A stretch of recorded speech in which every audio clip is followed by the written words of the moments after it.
Olá, eu sou Renos Vakis, economista sênior do Banco Mundial e seu anfitrião de Acelerando o Desenvolvimento. Ideias para Impacto.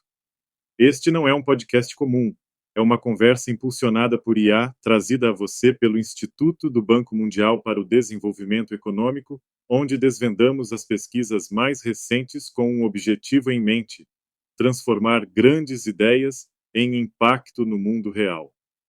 Vamos começar. Obrigado pela introdução, Renos. Imagine que você é um formulador de políticas públicas tentando fazer a economia do seu país crescer. Você quer mais empregos, mais investimento e, quem sabe, ver uma nova indústria decolar. Mas por onde começar? O governo deve sair da frente ou deve intervir para ajudar certos setores? Esse é o desafio explorado neste relatório, Política Industrial para o Desenvolvimento. Abordagens no século XXI. E o que ele mostra é que a caixa de ferramentas dos governos de hoje é muito diferente da geração precedente. Com certeza. Sabe, por muito tempo falar em política industrial era quase um tabu, mas o cenário mudou completamente. Em uma pesquisa recente com economistas de desenvolvimento ao redor do mundo, 80% relataram que os governos buscaram seus conselhos exatamente sobre esse tema só no último ano. 80% é um retorno triunfal.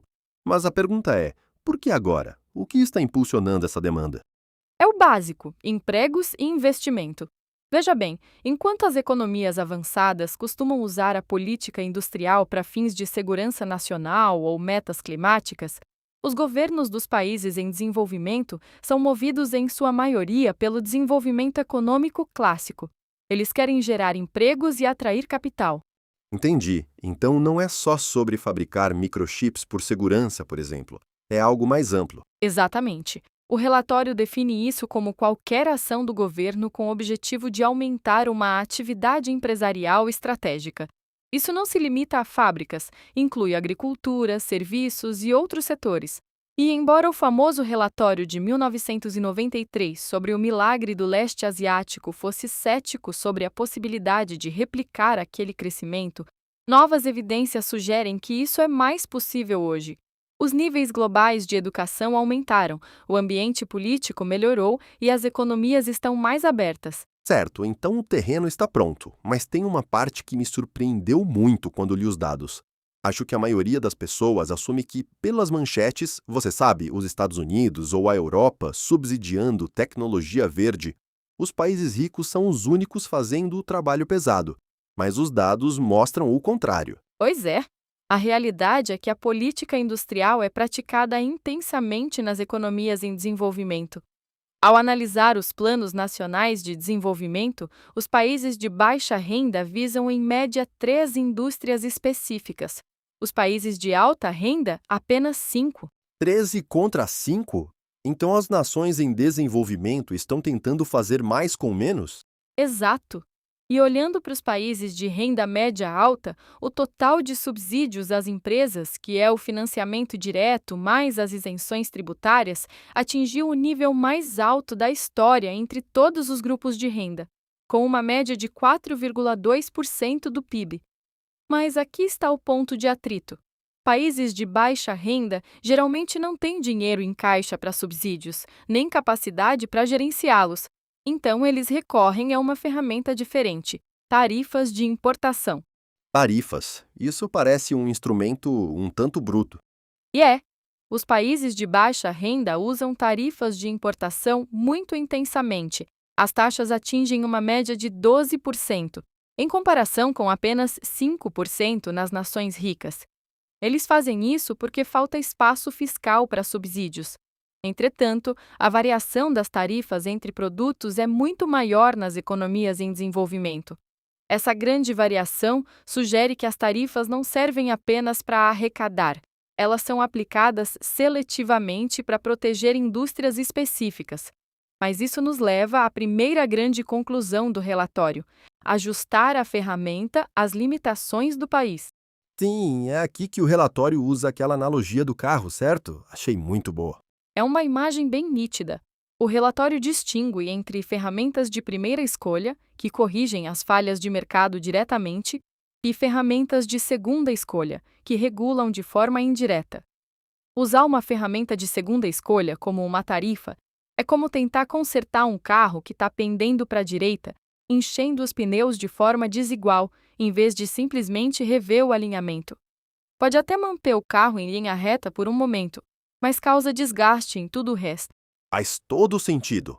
Então, se você é um formulador de política, como saber se pode pagar pelo alinhamento ou se está condenado a improvisar com os pneus? Você precisa olhar para 3 fatores: a capacidade administrativa do governo, o tamanho do mercado local e o espaço fiscal. Se você tem um mercado pequeno e fundos limitados, não pode simplesmente copiar a estratégia de um país rico. Para esses países, o relatório sugere parques industriais como uma das principais escolhas mais viáveis. Eles resolvem falhas de coordenação, como energia e logística, e não exigem enormes gastos fiscais. E os países com mais recursos? Economias grandes e com alta capacidade podem usar ferramentas complexas, como os subsídios à inovação, que dão verba para empresas usarem tecnologias ou fabricarem produtos que nunca produziram antes. Mas, e isso é fundamental, eles exigem uma capacidade administrativa significativa para o monitoramento. Claro, você precisa de uma burocracia capaz de rastrear esse dinheiro. Exatamente. O risco de desalinhamento é real. Muitas economias em desenvolvimento dependem de tarifas, já que são fáceis de implementar. Mas num mercado pequeno, isso costuma dar errado. Veja o setor de eletrônicos da Argentina nos anos 2000. As tarifas protegeram a indústria, mas geraram custos altos e baixa qualidade, porque o mercado interno não era grande o suficiente para estimular a concorrência. Então, copiar a estratégia do aço dos Estados Unidos do século XIX não funciona se você não tiver um mercado gigante como eles tinham na época. Eles também tinham todos os recursos, como o minério de ferro localmente. Agora faz sentido. Perfeito. E isso leva à segunda grande conclusão, a abordagem de portfólio. Existe aquela ideia antiga de escolha científica, de que um governo pode sentar e escolher o vencedor perfeito. O relatório diz: parem de tentar fazer isso. Em vez disso, aceitem que alguns projetos vão falhar e gerenciem uma carteira de riscos. Um portfólio, como um investidor, você diversifica as suas apostas? Em certo modo, os governos podem equilibrar a estratégia em 3 níveis de risco, baseado na sua vantagem comparativa. O risco baixo é apoiar o que você já faz bem. O risco médio é focar em atividades adjacentes, como a Costa Rica mudando de bananas para abacaxis. Eles usaram tecnologias agrícolas semelhantes, então foi um salto seguro. E o alto risco? O alto risco é focar em algo muito distante das suas capacidades atuais. Mas às vezes vale a pena. Veja o caso de Tamil Nadu, na Índia, com o iPhone. Ah, eu vi isso. Eles estão montando o iPhone 16 lá agora, certo? Estão, e foi uma mistura de estratégia vertical, de cima para baixo, e horizontal, de baixo para cima. O governo nacional ofereceu incentivos ligados à produção. Essa é a parte de alto risco. Mas o governo estadual de Tamil Nadu resolveu uma falha de coordenação específica. Eles construíram um projeto habitacional em larga escala para 18 mil trabalhadores. Investidores privados não iram financiar isso. Aí, o Estado interveio. 18 mil pessoas? Veja, essa é a parte que eu adoro. Não é um simples incentivo fiscal. É literalmente construir casas para que as pessoas possam aceitar esses trabalhos. Exatamente, uma solução concreta para um problema concreto. Mas precisamos ser honestos sobre o outro lado da moeda. Se você corre riscos, vai ter falhas. O relatório enfatiza que os governos precisam ter a capacidade de deixar os perdedores irem embora. Isso parece difícil politicamente. Ninguém quer admitir que um programa fracassou. É difícil, mas necessário. O relatório recomenda cláusulas de caducidade. O apoio deve ter datas de término automático, porém, prazos mais longos do que se imagina. Geralmente leva 10 anos para novas atividades decolarem. Depois disso, você só estende o apoio se houver evidências concretas de ganho de produtividade. Ou seja, nada de projetos zumbis dependendo eternamente do dinheiro público. Mas, para fazer isso, você precisa de gente boa no comando. Você precisa de instituições. Historicamente, buscávamos o ideal tecnocrático, como o famoso MIT do Japão. Hoje, esse papel é desempenhado por agências independentes, como as agências de promoção de investimentos ou os bancos nacionais de desenvolvimento. O relatório destaca 3 critérios críticos para que funcionem. Manda ver. Primeiro, inserção. A agência deve estar em diálogo contínuo com o setor privado. Eles precisam saber a diferença entre meus problemas e seus problemas. Segundo, incentivos e sanções. O apoio deve ser condicional. Na Coreia do Sul, o acesso ao crédito estava ligado diretamente ao desempenho de exportações. Se você não exportasse, não recebia o empréstimo. Isso é amor bruto. É um amor eficaz. E terceiro, responsabilização. As agências devem relatar os resultados publicamente. Veja as empresas ligadas ao governo de Singapura. Eles focam na lucratividade e, eventualmente, vendem fatias para o setor privado. Eles não sustentam o negócio eternamente. Isso parece exigir muita disciplina, não é apenas gastar dinheiro. É gastar com regras, limites e a disposição de parar. É o resumo perfeito. O veredito deste relatório é o que eu chamaria de otimismo condicional. A política industrial não é uma bala de prata. Ela não substitui os fundamentos da economia. Se você usá-la como um remendo temporário para a infraestrutura precária ou educação ruim, ela vai falhar. É preciso se comprometer a melhorar esses fundamentos, simultaneamente. Isso é uma conclusão muito realista. É uma ferramenta, não um milagre.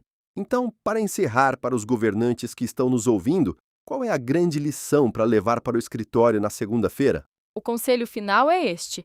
Sempre que possível, priorize insumos públicos em vez de intervenções de mercado. Construir aquele parque industrial ou treinar a força de trabalho gera menos distorções econômicas e custa menos do que tentar manipular preços com tarifas. É sobre construir a base para o crescimento, em vez de tentar forçá-lo. Isso é claro, prático e honestamente traz bastante esperança. Parece que temos um roteiro aqui que não existia 20 anos atrás. E temos. Estamos superando os debates ideológicos de Estado contra mercado e entrando em uma era de pragmatismo. É sobre usar as ferramentas certas, compreender suas limitações e ter a coragem de experimentar e corrigir o rumo ao longo do caminho. Com você, Renos. Obrigado por se juntar a nós. Você pode encontrar o relatório completo em nosso site. Basta seguir o link na descrição. Assine para ser o primeiro a saber sobre os próximos episódios. E antes de ir, como você planeja colocar em prática o que aprendeu? E que tópicos você gostaria que explorássemos em seguida? Gostaríamos muito de saber. Até lá, adeus.